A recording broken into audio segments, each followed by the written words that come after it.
Let's go JavaScripting!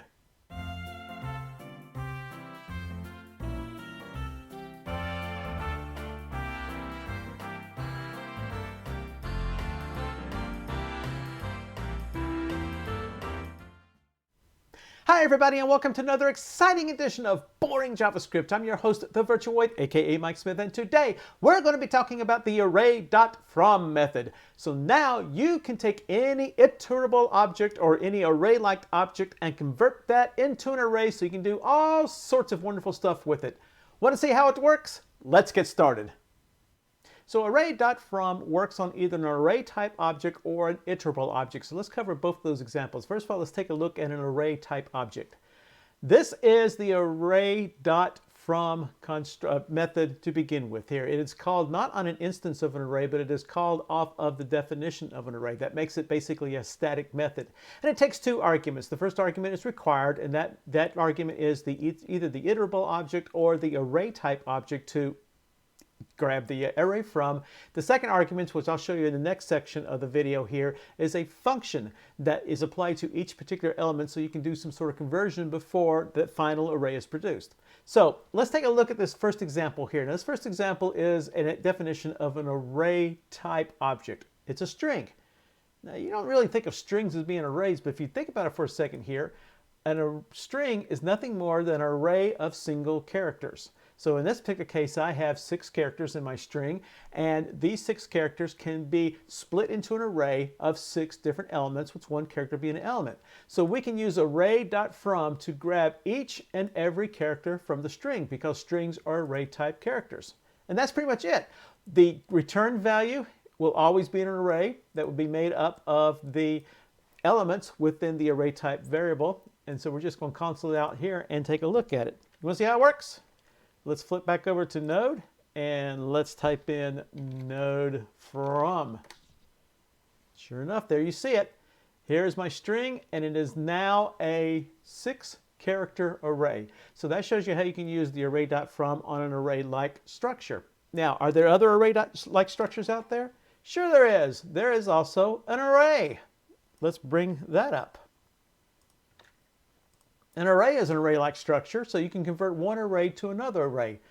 Now, why would you want to do that? Well, usually this will be used in conjunction with the function part of it, which is the second argument, which I'll show you here in a second. But I kind of want to show you here that an array, since it is also an array type object, can be used. So let's flip back over to Node. We'll clear the screen off, go back to node from, and there you go. My array has now been converted to another array. You know. All right, so that's an array type object. Well, what about iterable objects? Now, first of all, what is an iterable object, or in reality, an iterable collection? Now, that basically means that this is a collection that has the ability to start at a particular position and end at a particular position by returning each and every single one of the elements between those two positions in some sort of sequence. That basically makes it iterable. And any collection that is an iterable collection can be then converted into an array. So let's take a look at 2 of those options, and that would be the map and the set. So I'll just go down here to my code, and we'll flip it inside there. So let's take a look at both map and set here. Now with the map here, I've created my own simple little map. And again, a map is it is basically a key value set. It's basically a dictionary, a key value set where the key can be absolutely anything. I mean, literally anything. And in this case, it's just a simple string: cat, dog, and lizard. A set is just an iterable set of values, and each of those values must be unique. And that's all I've really done down here. So I've created my map, and I'm going to console.log the map, and after I convert it to an array. And then I'm going to also convert the keys and the values, and I'll show you that. I'll show you why here in just a second. And with the set, I'm going to do the array.set here, and both of these are going to convert either the map or the set into a simple array. So first of all, let's take a look at it before I explain why I did this also to keys and values. So let's flip back over to Node. Let's clear the screen off.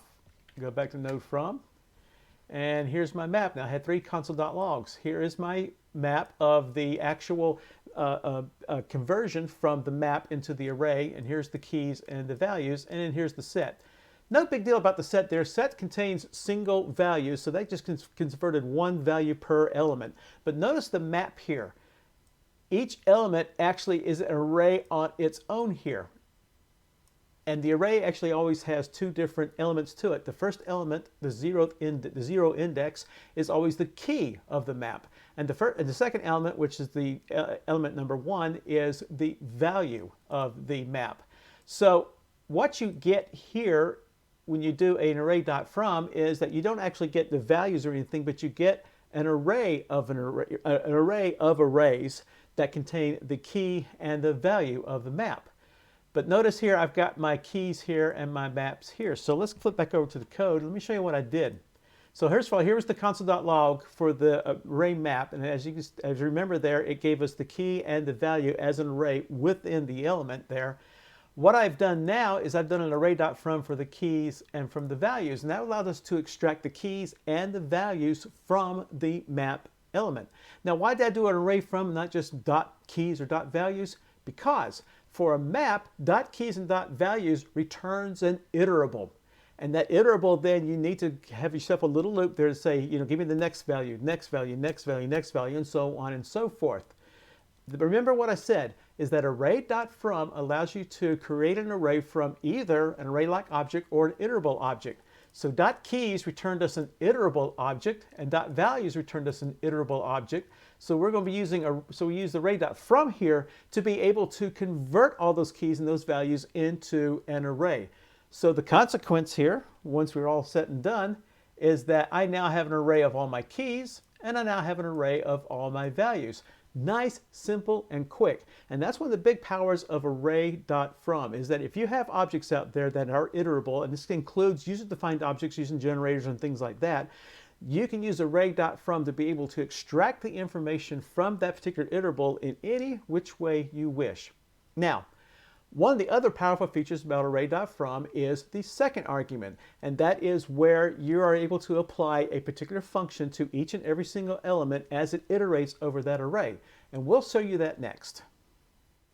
So the second argument to an array.from is a function, a callback function that is applied to each and every single element that you get from the iterable object or the array type object, so you can do some sort of processing on that particular element before it gets pushed to the final array that array.from returns. So like I said, it's great for being able to manipulate the data before array.from sends it on its merry way to wherever it has to go. So let's show you how that works. I've got a map. It's a simple little map here.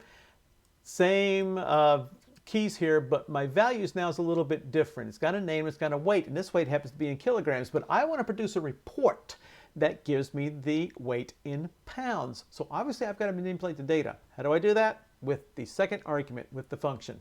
So here is the function part of the array.from. Here's my array.from, here's the value or the iterable object or the array-like object that I pass to it as the first argument. That's required. Here is the function itself. Now this function has two different arguments to it. The first argument is the value that is passed from the iterable object or the element within the iterable object, and the second one is the index. In fact, it works exactly like the array.map function, except it doesn't pass that third argument, which is this argument. And we've covered array.map earlier in Boring JavaScript. You can check out that video another time.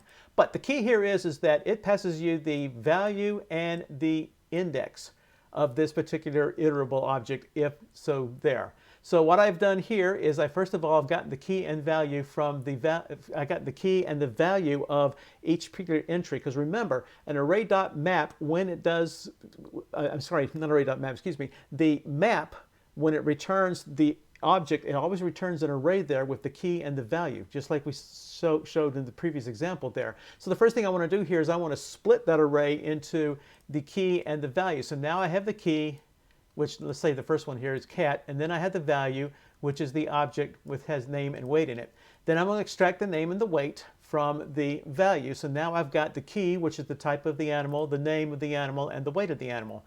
Multiply the weight by 2.20462, which I got from Google. So it tells me that's the conversion for doing kilograms to pounds. And then I'm going to return a type, just a simple object, which has type, which is the name of the type of animal, the name of the animal, and the new weight in pounds of the animal. So now what I'm going to have, what I should have here is an array of objects, each object having three properties: the type, the name, and the weight. So I'm on console.log the my map beforehand to show you what it looked like beforehand, and I'm on console.log the array map to show you how it looks like after it does the conversion. You want to see how it works? Let's flip back over to Node, and let's type in node func.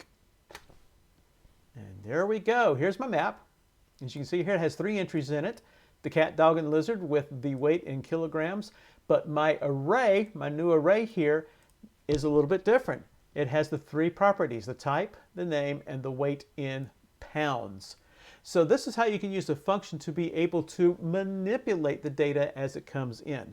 Very, very useful. Now, I'm going to show you a little trick. I saw this on MDM when I was working with the array.from here, getting the video together here. Just a little simple trick. Earlier, I said that the array.from will work on array type objects. And about the only requirement for that is that your object have some sort of length property. So let me show you a very cute trick that you can do with the array.from. Now, whether this trick is good, is a good use of resources or not, I don't know, but I liked it. I thought it was pretty cool. So let me just comment all that information out. Yep, there we go. And come down here, and let's grab this piece of code. And we grab that code. There we go. So let's take a look at this code right here, and let me show you exactly what it does.